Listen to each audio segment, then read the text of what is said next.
Subscribe कीजिए daily trending news channel को और बेल आइकन को दबाइए लेटेस्ट न्यूज सबसे पहले पाने के लिए। कि मुझे देश के कोने कोने में जनता जनार्दन के दर्शन करने का अवसर मिला, स्वयं जाकर के आशीर्वाद लेने का अवसर मिला है। लेकिन आदरणीय सभापति जी,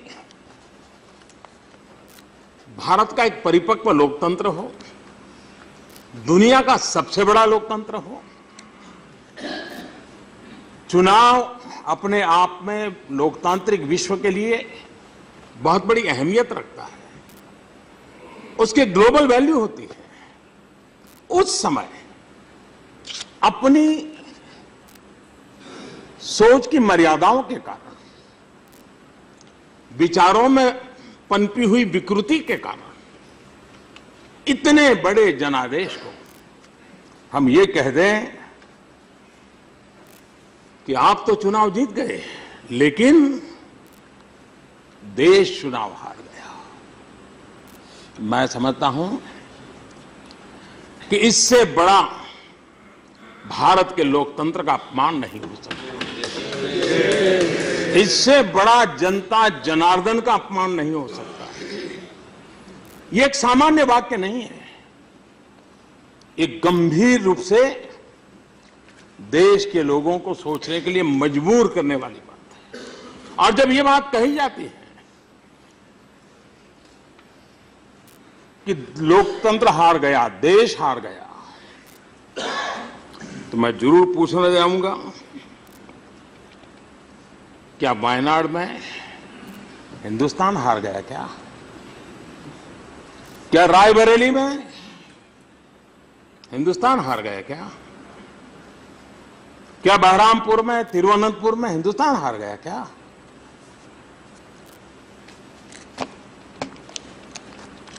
और अमेठी में क्या हिंदुस्तान हार गया? ये कौन सा तर्क है? यानी कांग्रेस हारी तो देश हार गया? मतलब देश यानी कांग्रेस, कांग्रेस यानी देश? अहंकार की एक सीमा होती है, अहंकार होना ही नहीं चाहिए, सीमा का कहां सवाल है। लेकिन इस प्रकार का मैं जरा जानना चाहूंगा।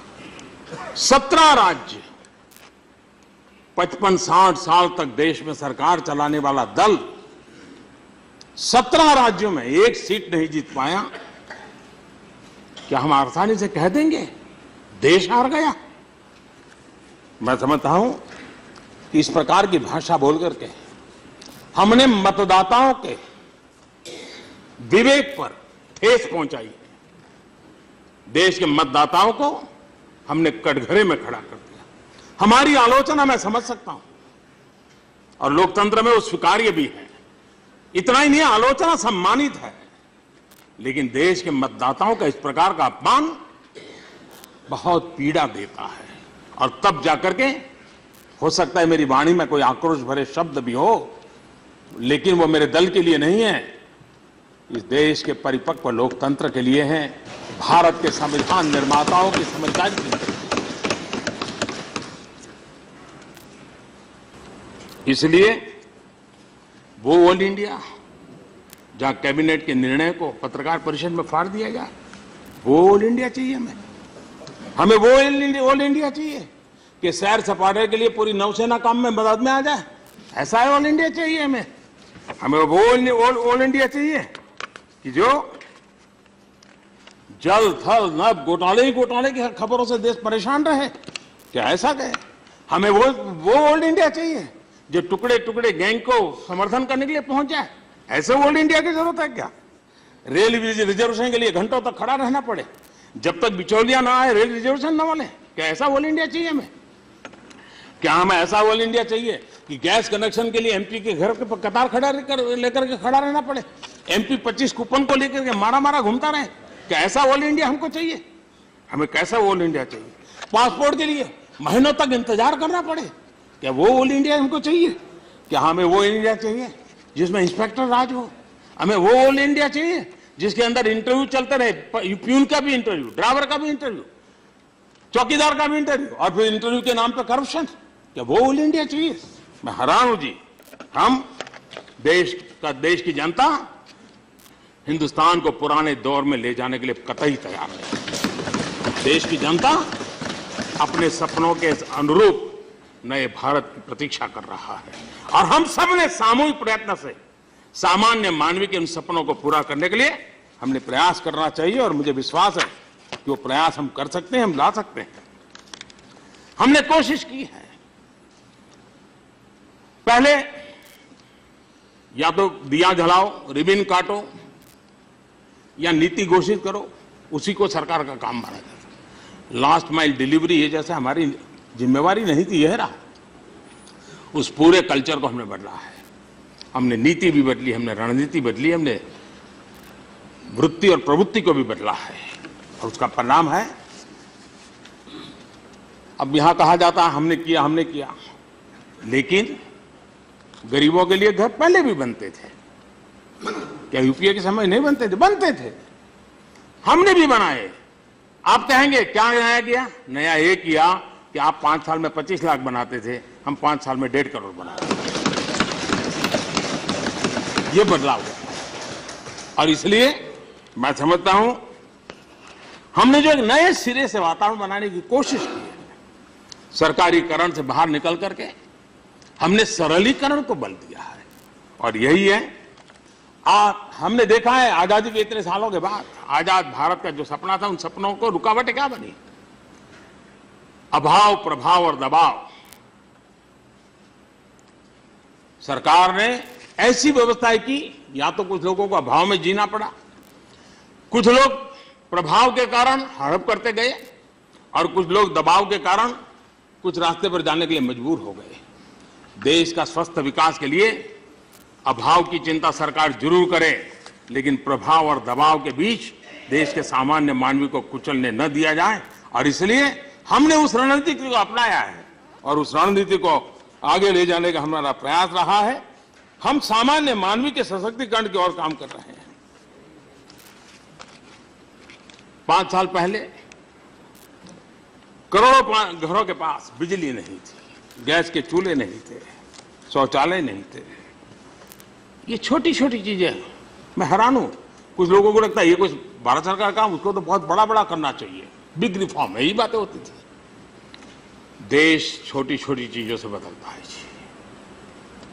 हमें छोटी चीजों के लिए शर्म नहीं आनी चाहिए। हम बड़े नहीं बन गए हैं, हम छोटों के बीच से आए हैं। उन छोटों की छोटी छोटी समस्याओं का समाधान बड़े परिणाम ला सकता है और इसलिए हमने काम करना चाहिए।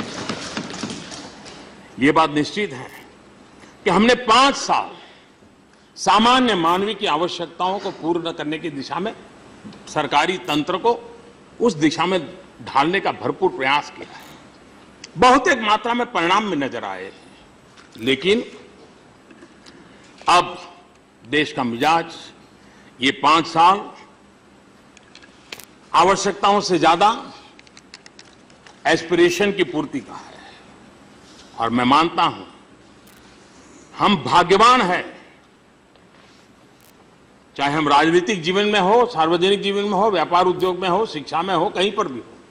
हम एक भाग्यवान कालखंड में हैं जब हिंदुस्तान का सामान्य मानवी एस्पिरेशन से लेकर के जीता है और जब जन सामान्य के अंदर एस्पिरेशन होता है तब काम की गति बहुत बढ़ती है, विकास बहुत तेजी से होता है।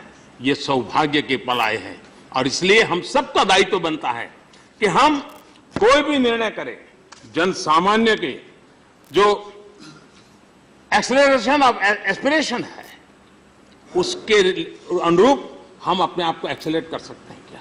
ये समय की मांग है और मैं मानता हूं कि उस दिशा में जाने के लिए हमने प्रयास करना चाहिए। मैं हैरान हूं, नकारात्मकता, विरोधवाद इस हद तक गया। शौचालय की बात, उसकी मजाक उड़ाओ, स्वच्छता की बात, उसकी मजाक उड़ाओ, जनधन अकाउंट, उसकी मजाक उड़ाओ, योगा का कार्यक्रम, उसकी मजाक उड़ाओ, मेक इन इंडिया, उसकी मजाक उड़ाओ। यानी एक प्रकार से हर चीज में नकारात्मकता को देश ने भली भांति देखा है और भली भांति देश की जो हम तो नहीं दे पाए, क्योंकि अभी भी राज्यसभा में हमको तो कौन बोलेगा इसके लिए भी हाथ पैर जोड़ने पड़ते कि भाई आज मुझे विदेश जाना है, मुझे समय दीजिए। उसमें भी हाथ पैर जोड़ने पड़ रहे हैं। कितना अहंकार है हमारा, कितना अहंकार है। जहां हुआ है उनको मालूम है सबका दोष नहीं है, सबका दोष है। और इसलिए ये स्थिति हम लोकतंत्र में एक दूसरा का सम्मान करें। हम जानते हैं यहां हमारा बहुमत नहीं है, हम जानते हैं हमारा बहुमत नहीं है, हम जानते हैं बहुमत हमारा नहीं है। और इसलिए जनता जनार्दन ने जो निर्णय किया है उसका गला घोंटने का प्रयास नहीं होना चाहिए। माननीय सभापति, 5 साल हमने लगातार सहन किया, देश का नुकसान हुआ, हमें दर्द हुआ है, देश का नुकसान हुआ, हमें दर्द हुआ है, हमने सहा है। और इसलिए सभापति जी, हम आपसे प्रोटेक्शन चाहते हैं, क्योंकि देश की जनता ने अपने एस्पिरेशन पूरे करने के लिए लोकसभा में हमको बहुत बड़ी जिम्मेवारी दी है। राज्यसभा का फेडरल स्ट्रक्चर भी कहता है कि उन एस्पिरेशन के अनुकूल हमें सहायता मिलनी चाहिए। और मैं चाहूंगा कि आप इस बात को लेकर के हमारे साथ न्याय करेंगे, यही मेरी अपेक्षा रहेगी। हम न्यू इंडिया का जो सपना लेकर के चल रहे हैं, $5 ट्रिलियन की इकोनॉमी की बात यहां बताया गया कि 2014 तक 2 ट्रिलियन था, अभी बताया गया 2.8 ही हो गया है। मतलब कि आजादी के इतने सालों में 2 ट्रिलियन हुआ, लेकिन 5 साल के अंदर करीब करीब आधा बढ़ गया। अगर 5 साल में आधा बढ़ सकता है तो आने वाले 5 साल में और बढ़ सकता है। और दूसरा, हमारे मन में ये भाव नहीं होना चाहिए कि 5 ट्रिलियन का टारगेट क्यों रखते हो। हमारे मन में ये होना चाहिए कि इस 5 ट्रिलियन के लिए चलो भाई हम मिल करके दौड़ते हैं, 10 काम हमारी जहां राज्य सरकार है वहां हम जरा जोर लगाएंगे, वहां पर हम इकोनॉमी को बढ़े इसके लिए कोशिश करेंगे, जहां आपकी राज्य सरकार है वहां आप कीजिए, हम सब मिलकर करें। हिंदुस्तान 5 ट्रिलियन की क्लब में जाए, यहां कोई ऐसा नहीं होगा जिसको दुख होगा, हर एक को आनंद होगा।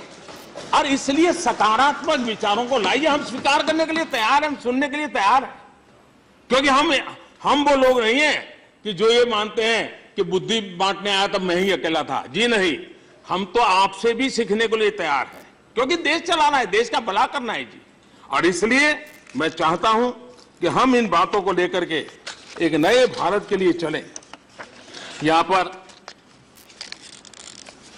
और भी कुछ विषय है जिसका मैं जरूर उल्लेख करना चाहूंगा।